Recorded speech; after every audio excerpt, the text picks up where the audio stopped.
Ohio, where the slogan is so much to discover, birthplace of aviation.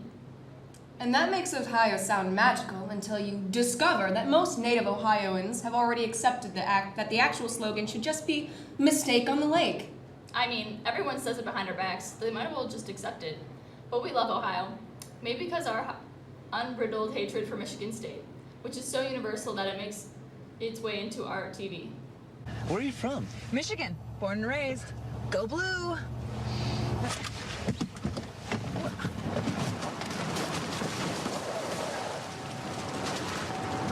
Go Buckeyes! I don't even care what that commercial is for, but I already know that I want it.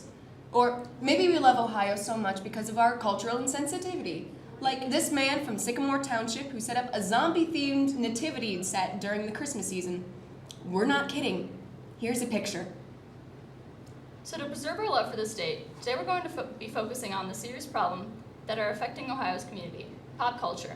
You're probably thinking that one time you have ever heard about Ohio pop in regards to pop culture is how much we brag about LeBron James and, of course, Harambe. But believe it or not, there are many different celebrities and popular culture figures who came from Ohio and influenced tweens and teens from all over. Depending on the circumstance, this influence can either be good or bad. But when it comes to influence on mental illness, the result is almost always disastrous. Take Logan Paul, for example, the human equivalent to a McDonald's supersized meal. When it was popular, you either loved it or you were disgusted by it, and either way, it should be rightfully banned from society. It's just not natural. So yeah, Logan Paul is from Ohio, and he loves to put the salt in the wound and remind us. The boy from Ohio, following his dreams. Now that I think about it, I'm not actually surprised. He looks like what would happen if you crossed a husk of corn with a radioactive fish from a polluted lake, which is, in essence, the definition of Ohio. I mean, look at this idiot. Mr. Logan Paul. Yeah. What qualifies you for this job exactly? Do you really want to know? Well, yeah, that's why you're here, isn't it? Okay, here's what I can do. I can ride your girl with no handlebars. I can ride your girl with no handlebars. Okay, dude. I want to see you walk into a professional establishment and try getting a job like that. Let's see how that goes. No, really, try it. That's something I'd actually watch. And can I just say, there's only one person in this universe who can get away with having a dorky mustache and a stupid haircut while singing about girls on bikes. And sorry, it's not Logan Paul, it's Freddie Mercury. And you know what? That's not even his own song. It's just a really, really incredibly amazing thin rip-off of this song. I can ride my bike with no handlebars, no handlebars, no handlebars. Ironically, that song is actually about what happens when you let power go to your head. Spoiler alert, it's not good. But jokes aside, this video begins to show you just how insensitive and sexist Logan Paul can be, and his fans love it. But while this behavior can just be played off as annoying, this took a darker turn when he eventually filmed the body of a man who died of apparent suicide in the Okigahara forest near the base of Mount Fuji in Japan. It takes a really, really desperate kind of person to be willing to film a dead body just to get views. And because he's uneducated in how to deal with this type of information, combined with the fact that his sphere of influence is primarily teens and tweens who are extremely susceptible to negative influence. The Atlantic points this out, saying that in encountering a corpse, Paul suddenly found himself in a journalistic role, and he had no idea how to respond. Most U.S. journalists abide by certain recommendations for reporting on suicide, and for good reason. Suicide seems to endanger a significant copycat effect. Paul surely did not know about these rules. Many professional media writers already know how to deal with the issues of suicide and mental health in a way that will inform the audiences accurately, but won't prompt any romanticized views, dehumanize people with mental illness, or prompt the growth of an already present mental illness. Paul has never received any kind of education on how to deal with issues like this, and therefore didn't know how to react when he found himself placed in the role that many professional journalists do. As a result, he ended up handling the situation inelegantly and inaccurately. Popular culture is not expected to have the same know-how as journalists. That's why journalism is one career that requires a certain kind of education, and entertainment requires a completely different type of education. Danger does pop up, however, when these two worlds of information and entertainment cross over each other. It's because of these blurred lines that mental health has slipped from news coverage into music, movies, novels, the internet, and all other forms of popular culture. When society suddenly placed sensitive information like that into the hands of pop culture figures, society is basically ensuring that misinformation, exaggeration, and harmful effects will be spread. This made it all the more damaging when Logan Paul suddenly found himself responsible for dealing with the issue of suicide, and as a result, he began to spread the inaccurate idealizations to young crowds who likely didn't receive information from verified sources, such as journalists who are trained in dealing with this kind of information. Well, around 2010, 2011, there was really quite a big shift in attitudes to reporting suicide. Prior to that, there was a general reluctance to report suicide, and because of the fears of a copycat effect. But a few things happened. There were campaigns by people like Patrick McGorry and organisations like Mindframe were established, which gave guidance and promoted discussion about how to discuss suicide in a way that doesn't provoke copycat suicides, and also which allowed us as media organisations to discuss suicide in terms of as a social issue, as a public health issue, in a way that, as I said before, is probably quite productive. That's why I don't see Anderson Cooper dropping mixtapes. Well, now that's something I want to see. And it's also why you don't see Guy Fieri appearing on camera to inform the public about his latest economic news. But now I want to see that too.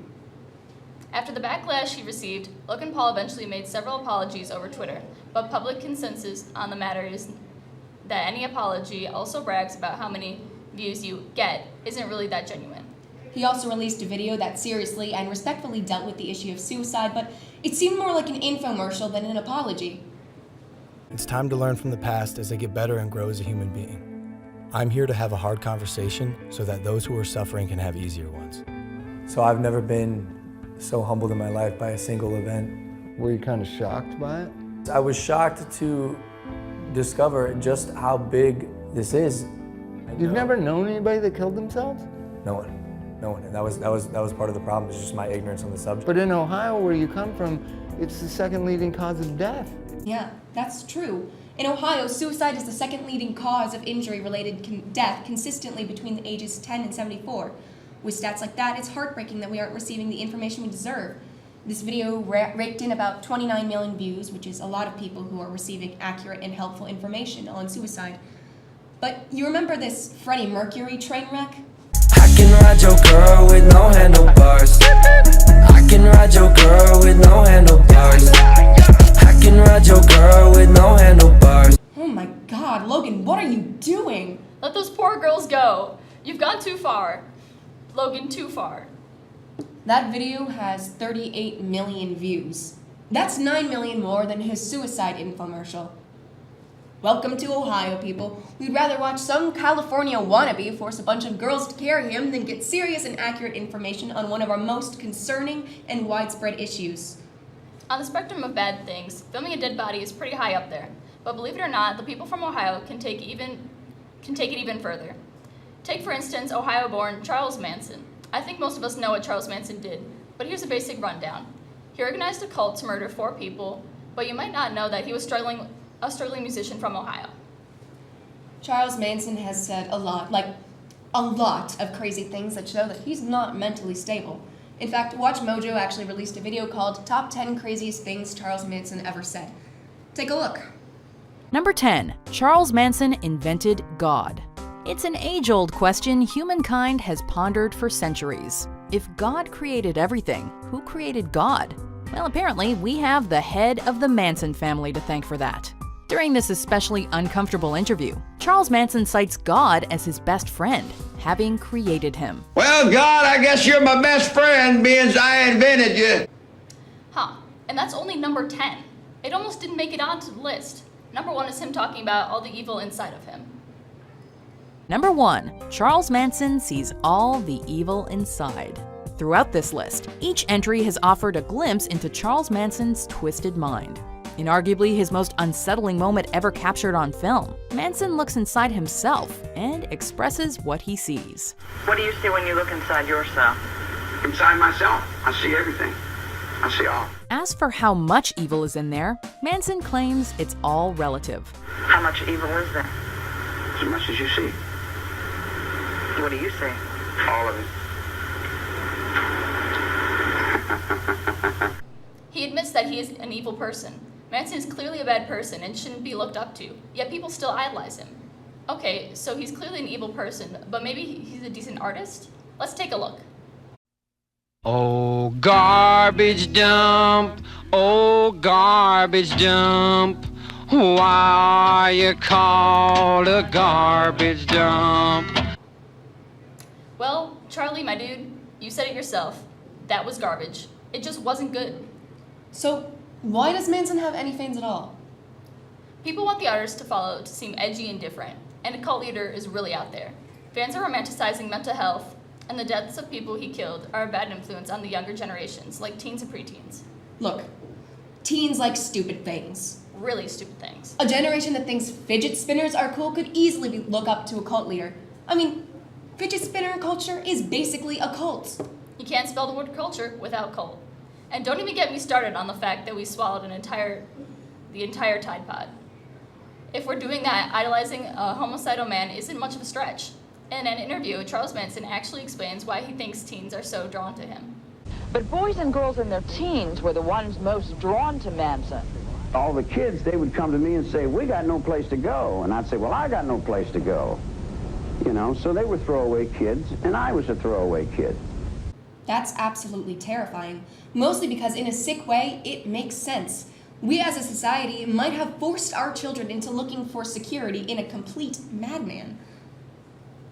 But I don't know, Manson once wrote a song called Don't Do Anything Illegal, so hopefully he'll install some good morals into the kiddos. He can certainly get their attention. Remember that the interview before? Here's another clip from that interview.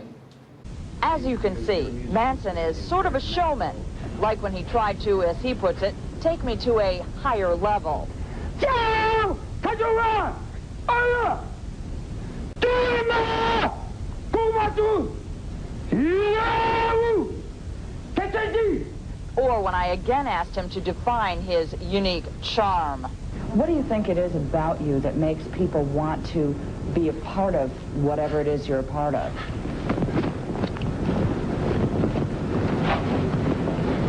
I'm brand new.